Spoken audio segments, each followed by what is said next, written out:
When a failed harvest meant the king had to die in the ancient world, the line between ruler and god was often blurred beyond recognition.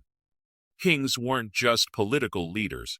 They were believed to be living conduits between the heavens and earth, responsible for the very forces of nature that sustained life. But with such divine power came an ultimate price. When the harvests failed, the king himself might have to pay with his life. This is the story of divine kingship, ritual sacrifice, and the desperate measures ancient civilizations took to ensure their survival. Picture this. You're living in ancient Mesopotamia, around 3000 BC. The Fertile Crescent stretches before you, but your survival depends entirely on the annual floods of the Tigris and Euphrates rivers. Your king isn't just a man who collects taxes and commands armies. He's literally believed to be chosen by the gods to ensure the rains come, the floods arrive on schedule, and the crops grow tall and strong.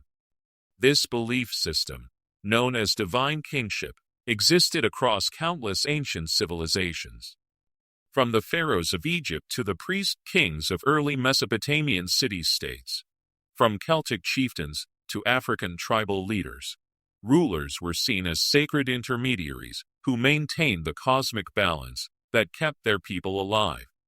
But here's the terrifying catch. If the king truly controlled nature, then natural disasters were his personal failures.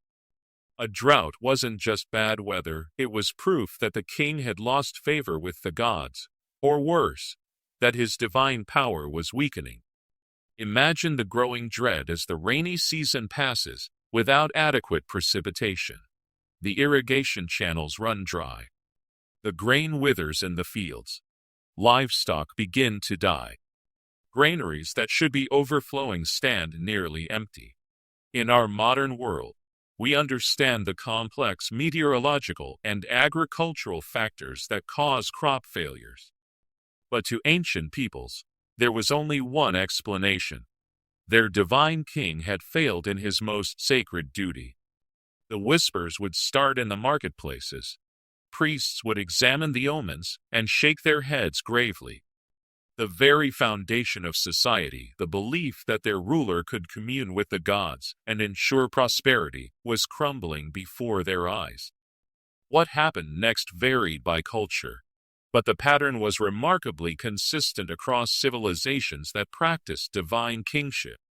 If a king's divine power was clearly failing, if the harvests continued to disappoint year after year, then the most logical solution was both simple and horrifying. The king had to die. This wasn't murder or rebellion in the conventional sense. It was ritual sacrifice, performed with all the solemnity and ceremony befitting the most sacred act a society could perform. The king's death would appease the angry gods, restore the cosmic balance, and hopefully ensure that his successor would bring better fortune. In some cultures, like certain Celtic societies, kings faced ritualized combat during times of crisis. If they lost, it was seen as divine judgment. Among some African kingdoms, prolonged drought or famine could lead to the ritual strangling of the king, not as punishment, but as a sacred duty to save the people. The ancient historian Strabo wrote about the Scythians, who would kill their kings if military campaigns failed or natural disasters struck. Even the mighty Roman Empire had echoes of this practice in their tradition of ritual suicide by generals who had failed catastrophically. Perhaps the most famous example of this practice comes from ancient Italy, immortalized in James George Fraser's monumental work, The Golden Bough. At the sacred grove of Diana in Nemi, a priest-king known as the Rex Nemorensis ruled only as long as he could defend his position. According to tradition, any runaway slave could challenge the priest-king to mortal combat, but only after first plucking a golden branch from a sacred tree. If the challenger won, he became the new priest-king, until someone else eventually defeated and killed him in turn. This wasn't random violence. It was a sacred cycle, ensuring that the guardian of the grove was always in his prime, always capable of channeling divine power effectively. A king who grew old, weak, or unlucky was, by definition, losing his connection to the gods.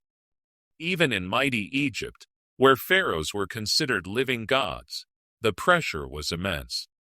The annual flooding of the Nile was literally a matter of life and death for the entire civilization. Too little flooding meant famine.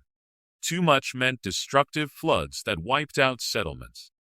The pharaoh was personally responsible for ensuring that the Nile's floods came at exactly the right time and in exactly the right amount.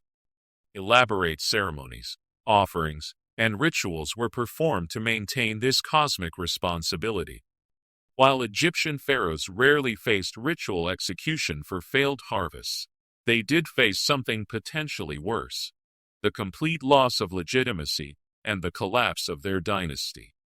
Some historians believe that the mysterious disappearance of certain pharaohs during times of crisis may actually have been ritual suicides or assassinations disguised as natural deaths.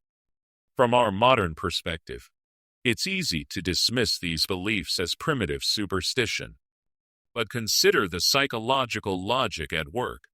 In societies where survival hung by a thread, where a single bad harvest could mean starvation for thousands, people desperately needed to believe that someone was in control.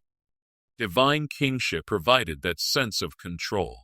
It meant that prosperity and disaster weren't random. They were the result of the king's relationship with the gods.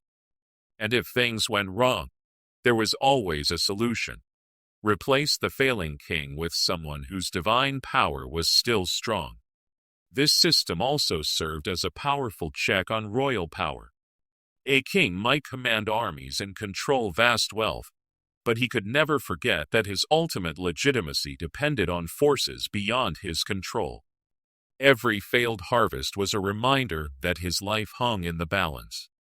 As civilizations grew more complex and sophisticated, pure divine kingship gradually gave way to more nuanced forms of royal legitimacy.